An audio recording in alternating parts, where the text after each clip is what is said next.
Badan Penanggulangan Bencana menetapkan masa tanggap darurat pengungsi korban kebakaran Kompleks Borobudur, Kelurahan Pandarni, Distrik Manokwari Barat berlangsung 14 hari. Hingga saat ini, para pengungsi korban kebakaran Kompleks Perumahan Borobudur, Kelurahan Pandarni, Manokwari yang berjumlah 1.057 orang masih berada di beberapa lokasi pengungsian, antara lain di Gedung Wanita Sanggeng, di Pasar Ikan Sanggeng, Gedung BLK, Masjid Jamal, dan Taman Jokowi Anggrem. BPBD menetapkan masa tanggap darurat kejadian tersebut adalah 14 hari.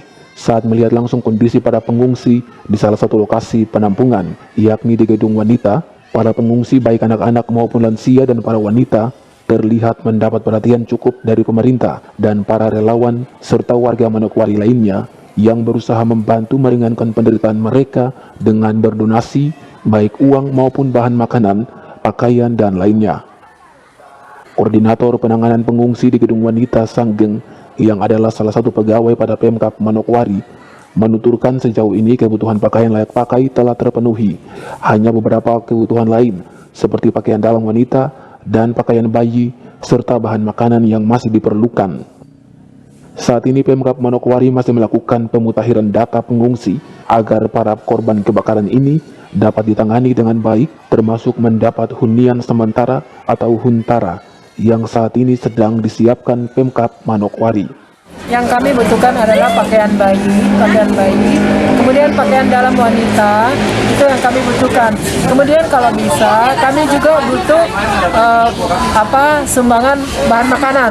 Bahan makanan itu kalau sampai di sini akan kita di posko induk di sini akan kita sebar ke masing-masing di mana ada dapur umumnya, bisa kita sebar.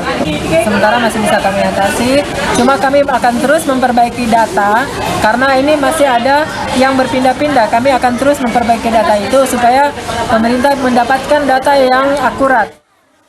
Sementara itu, Dr. Hans Sakwatori dari Puskesmas Amban yang memberikan pelayanan kesehatan bagi para pengungsi menjelaskan sejauh ini belum ditemukan penyakit serius yang diderita para pengungsi.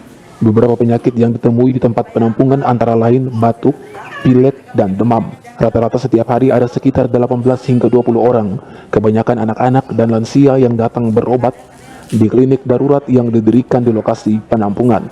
Dr. Hans mengatakan hingga saat ini pihaknya tidak menemukan adanya para pengungsi yang positif COVID-19, namun diharapkan tidak ditemukan kasus positif di lokasi penampungan. Kalau untuk pengungsi, kebanyakan batuk pilek dengan demam. Itu kebanyakan. Kalau diare tidak terlalu. Sudah lumayan banyak sih di sini ya, sekitar kalau kita jumlah total itu ya puluhan sih. Soalnya kan kalau dari hari pertama tidak hanya di sini, tapi kita mobile keliling ke semua tempat penampungan yang ada. Kalau di sini sendiri ya tiap harinya itu bisa sampai belasan. Rata-rata ya? Iya. Sekitar berapa belasan, berapa itu? Sekitar 20, 15? Per hari bisa sampai 18 sampai 20 orang. Dok, terkait dengan COVID, dok, apakah ada yang kena COVID di sini?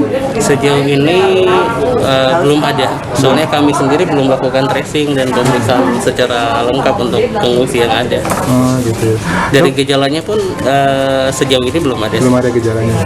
Dok, kebanyakan yang datang ke sini itu anak-anak, orang dewasa, ibu-ibu atau ibu hamil atau apa, dok? Kebanyakan anak-anak dan lansia. Ari Armstrong, Biro Manokwari, Cewam Channel.